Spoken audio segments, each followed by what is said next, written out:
I thought we got into it. The other one has a Wow. I remember That's one actually in with really a good shape. larger That's opening. yeah. Look at how it stayed. Well, I think it's sunk a bit. Yeah, it may have been larger. settled. Yeah. And I had heard a story that somebody in recent years had come and baked a loaf of bread in this other one. Wow. And you can see it is quite usable still. Okay, Roby, we're gonna jump here now. Amazing. Well, that's how many years ago, Elmo? 14. Oh God, that's Wow.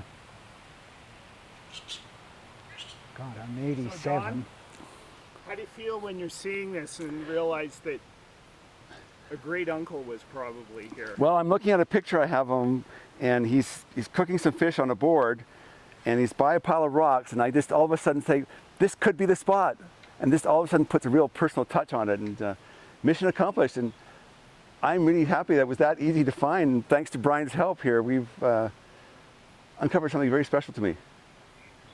I'm amazed actually it's the shape it's in. It's just basically, Well, bread. and the was size of it being, is just incredible. That's what they ate mainly. Yeah. And I guess part of it is that there was no mortar holding these rocks together, so basically they put layers of rock They to placed them- seal it in as much as possible without mortar. And so I think this is quite amazing. I mean, it is the full 6 feet height now at this stage. And this is 100 years later. Like if you want to do any filming by the other one, Yeah. Okay. Yeah. it's quite Yeah. neat looking. Just, Elmo, So- you remember these ovens? I remember one of them, and I'm not quite sure if it's this, but I don't remember all these trees around the oven. I was 14 at that time, and I'm pushing into 87 now.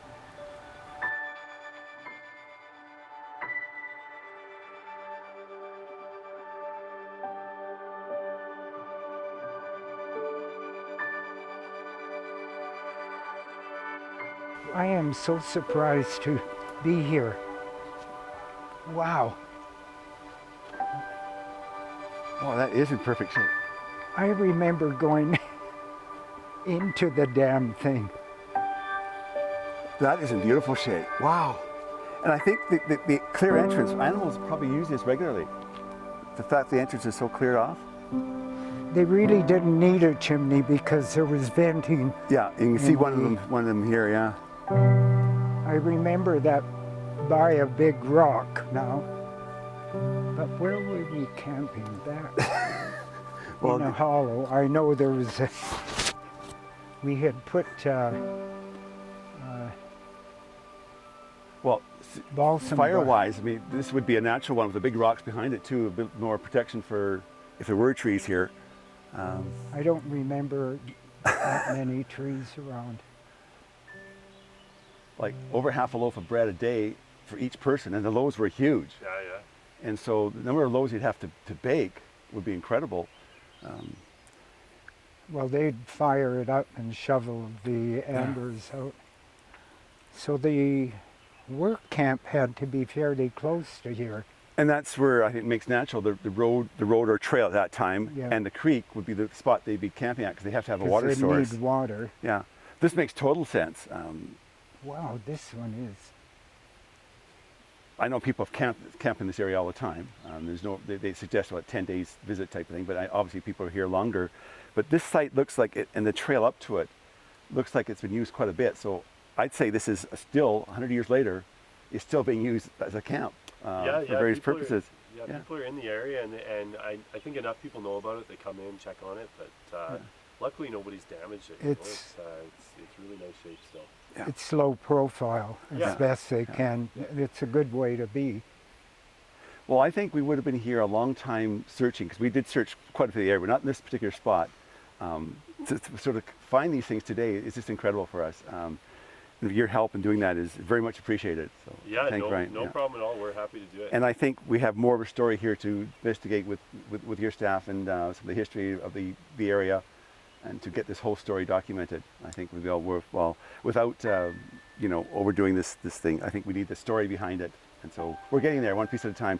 Like these pictures I found are just in the last month or so. I found these pictures, my aunt's mother's photo album. Wow, yeah. And it was just, she said, well, I have a picture of them. I think it was at Belgo Dam. She goes, and she's got this fish type thing. And when they were on the board, it sort of convinced me that they were cooked in an oven. They weren't in a fire on a frying pan. So Yeah, this that is makes the oven. total sense, yeah. And so this is a sort of whole cycle for me type thing.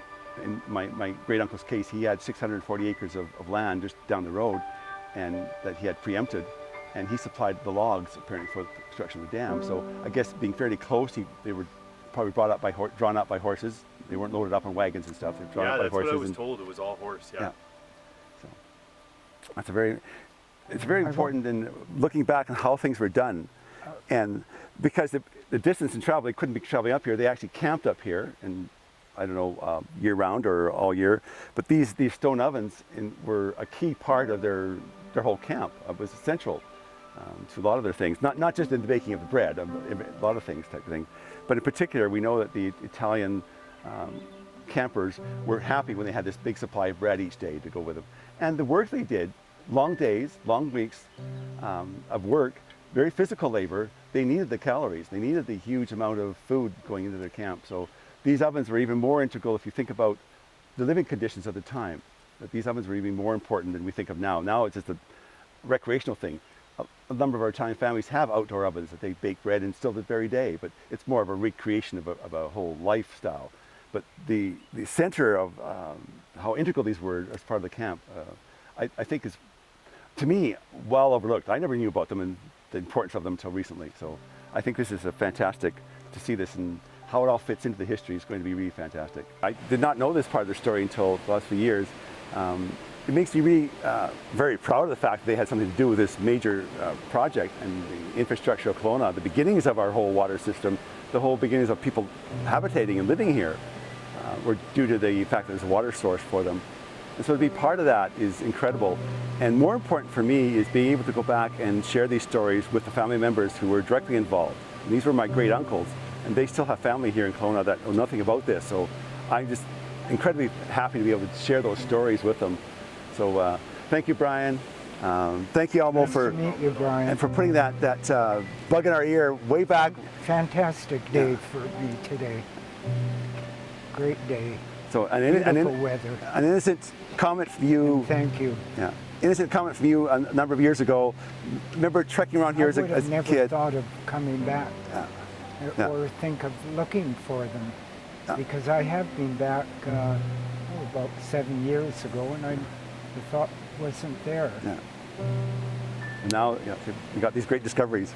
So discoveries were happening 100 years ago. Well, we're making discoveries now again.